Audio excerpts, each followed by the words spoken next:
Faith is that superpower, that star power that is enduring, long-lasting. So I'm going to dive into a little bit of metaphysical meaning of stars. I'm going to pull a lot of really good nuggets from the Revealing Word, which is a compilation of thoughts, messages, sermons from Charles Fillmore, who's the founder of Unity. And in Revealing Word, it is usually the nouns, but they're not the proper nouns. So it's like star, instead of Star of Bethlehem. But in this one, they actually use Star of Bethlehem, and I think of that as a proper name instead of just a name, but that's just my analysis. So the Star of Bethlehem metaphysically represents our inner conviction of our divine sonship or daughtership. It connects us with our divine knowing that we are a child of God. This inner conviction to accomplish whatever we undertake calls forth the very best in us. Our connection and our expression of our divine power, and that power is driven by faith. When I got to thinking about hope and faith and kind of comparing the two, hope is like wishing the clouds would go away so that we could see the stars that are in the sky. Faith is knowing that the stars are there and that the sun is the reason that we can see them and the source of their sparkle. Faith is knowing that clouds are temporary and that the perceived lack of sparkle is just a matter of perspective. I'm going to say that again just because it's a lot to pack up in 3 sentences. Hope is wishing that the clouds would just go away so that you could see the stars. Faith is knowing that the stars are there and that the sun is the reason that you can see them and the source of their sparkle. Faith is knowing that clouds are temporary and their perceived lack of sparkle is a matter of perspective. For me, faith is this constant beckoning to stay on course. Whatever that hope spark was, that faith is that cheerleader along the way that keeps you from veering from course. And I know we expect our courses to be linear. We like the shortest distance between 2 points to be a straight line. Ideally, it's wonderful when that happens, but it doesn't always happen. This is usually what it looks like. Right?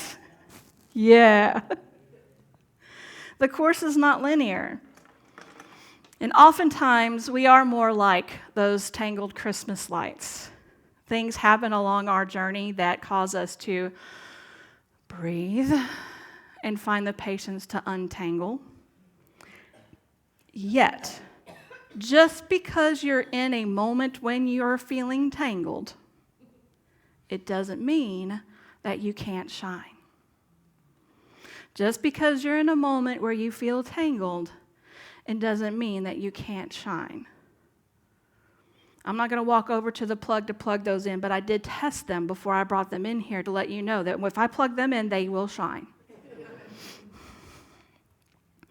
There are many Christmas lights that are tangled along in this journey of mine. And 30 years afterwards, after that hope was ignited, 30 years later, 2 years from now, backtrack 2 years, I walked through these doors on a first Sunday of Advent as a guest speaker. Do you remember what I asked you guys?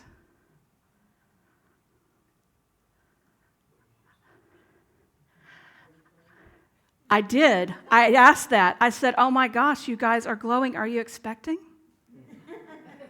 Because you should be.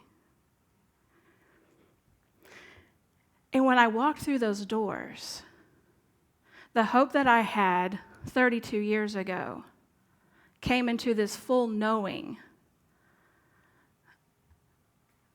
and I can't explain it because it was just, when you've been away from home for vacation or traveling for a long time, or it's just been a long day at work, and you come home and there's that sense of, especially when it's clean and there's no dishes in the sink. It's that I'm where I can be, I'm where I can relax, I am home. And when I walked through those doors, having not met anybody here yet, just emails back and forth between me and Reverend Carol for me to cover this Sunday, I felt this energy stirring. I felt this beckoning. This is the place. That God nudge.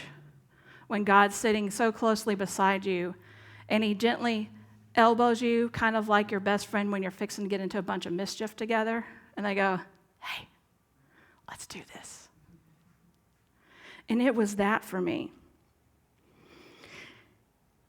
And I had all of the obstacles, all of the tangled lights ready, because I was butting this like crazy. But I'm not ordained yet. But I haven't done this yet. But I haven't taken this class yet. But I haven't whatever. There was a list of them. And I called a friend of mine who's a minister, and I said, hey, weirdest thing happened. I guest spoke at this church on Sunday, and I felt this beckoning, this calling, this yearning to be there. And she said, well, there's special dispensation. Do you know about that? And I was like, no, tell me more.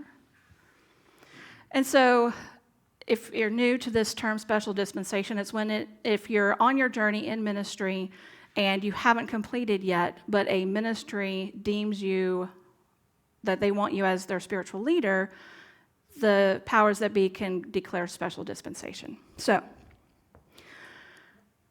my tangled light started to unravel because I had decades of me shining my light with my lights tangled. You can't minister here because you're gay. You can't minister here because you're a woman. You can't minister here because you don't think like we do. Those were all, it was a lot. And I received this message along the way so many times, even before I walked through these doors. And it was what are you waiting for? What are you waiting for? Faith makes you really sit with what God is nudging you to do. And when you know that it's yours to do, that faith is what brings you through to it. If you had told me on the edges of a mountain 32 years ago that it would take me 33 years to be ordained, I'd have went, hard pass.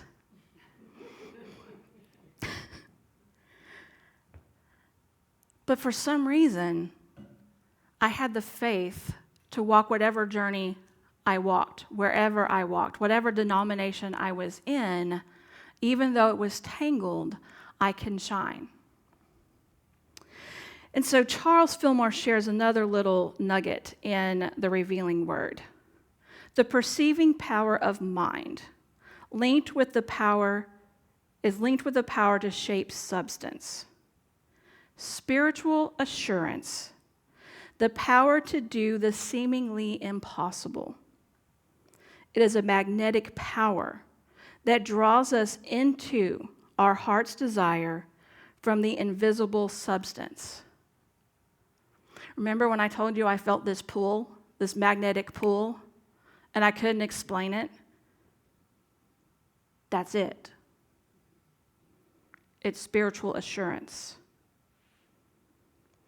Hebrews 11 tells us now faith is the assurance of things hoped for, the evidence of what is not seen. 32 years ago, I did not see this. 32 years ago, I did not see me passing through the nope, nope, nope, nope, not yet, not yet, not yet, you're getting warmer. And now I'm here. And the one thing that comes to mind is one of the wonderful golden nuggets that Jesus shared with us. If you have faith, as much as a grain of mustard seed, nothing will be impossible unto you. Now, if you haven't seen a mustard seed before, they're not the smallest seed. They're seeds that are smaller. Our allergies tell us that. But it grows into a tree. So it's probably the smallest seed that grows into a tree. And you just need that little bitty bit. That's not a whole lot. But it's that little seed, when nourished, when watered, when put in soil that it will take root and grow, that it can grow and it can stand tall.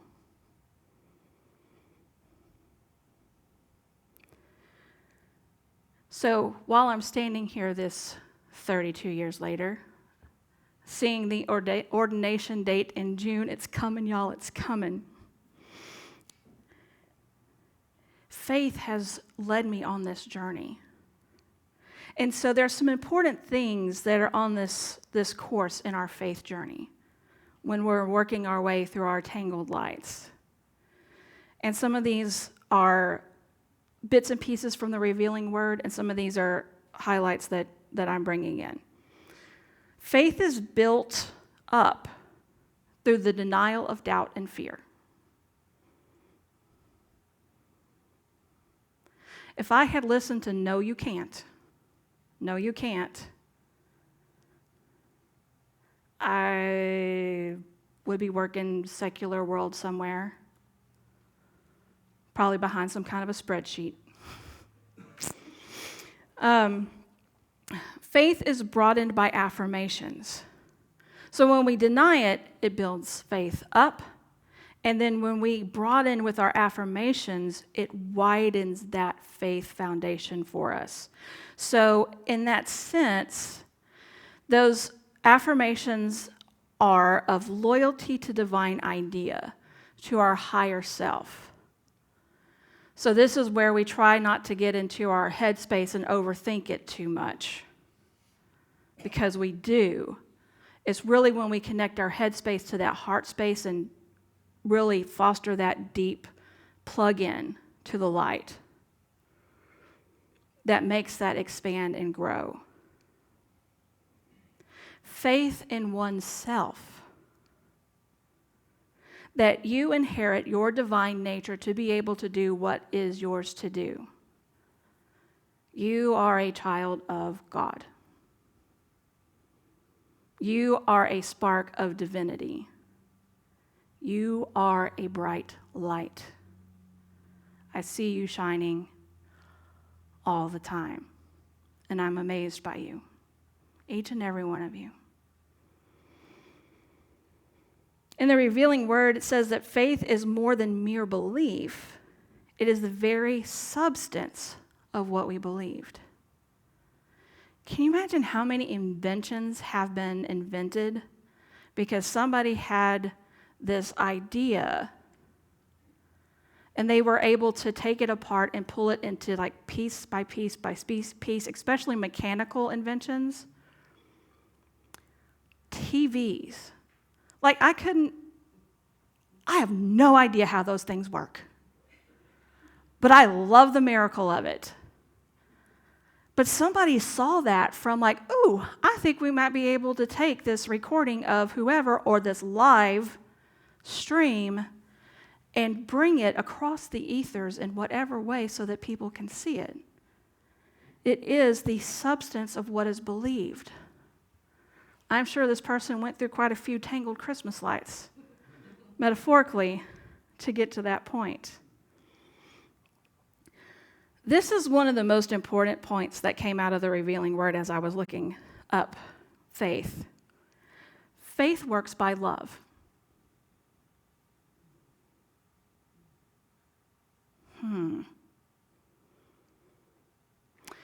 If God is calling us to something, and we are doing and acting and living and being out of love, true love, then that faith, I think, even with the affirmations, grows even bigger and even stronger. And I think it's so important. And when we veer from that love-centeredness, then we create our own roadblocks. Have you ever wrapped up your lights at Christmas and you're like, this is the year. This is the year that I'm going to wrap them up, and next year when I get to them, they're all just going to unravel so nice and so neat. This is it. And then you pull it out of the box and you're like, what happened? I don't know if it's when you tilt the box to put them up in the attic.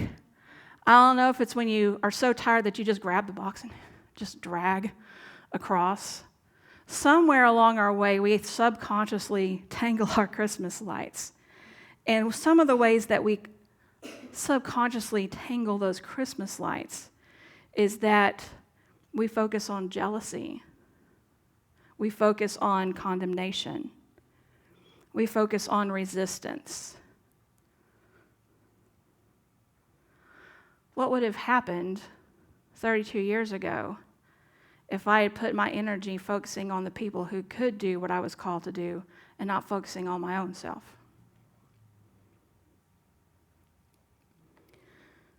Keep your thoughts inward. Politely mind your own business. Tend to your string of lights. Because when we start comparing ourselves to others, you're not shining your own light. And each of us shines so differently and so uniquely, and isn't that the whole point? Because if we all looked the same, and we all behaved the same, we would be so bored. We would be so bored. And so with this faith journey, this moment in our Advent season, we are looking to the anticipation of our reawakened awareness of our Christ center. The reminder of that new breath that a baby took thousands of years ago that showed us and told us, anything that I can do, you can, and more. Have y'all learned by now this is one of my favorite quotes because you've heard it probably at least 6 times from me. So when you're on this spiritual journey, when you're mapping out what it is for you to do, I have some questions for you to ponder this week. What's your spark of hope? What's that thing that you're like, oh? Because just because we had that spark decades ago, or if we had it 5 minutes ago, it sparked for a reason. There aren't just random sparks when it comes to the gentle God nudges of the divine asking you to express as the divine on a journey together. What is your spark of hope? How has it evolved to the power of faith? And if it hasn't yet, how can you nurture that? What are you releasing? What are those things that are causing your Christmas lights of spiritual journey to tangle up? What are you releasing to be able to have the patience to untangle? But don't pray for patience, because then you're going to get another strand of tangled lights. How is divine love showing up as you? How today Are you love? Are you smiling at a stranger? Are you reaching out to a friend? Are you supporting something that calls and beckons to you as yours to do? How are you showing up as love? And if you're feeling tangled, know that you are still capable of shining. So how are you shining? And if you have to, get out your little light and sing that little song. This little light of mine, I'm gonna let it shine. This little light of mine, I'm gonna let it shine.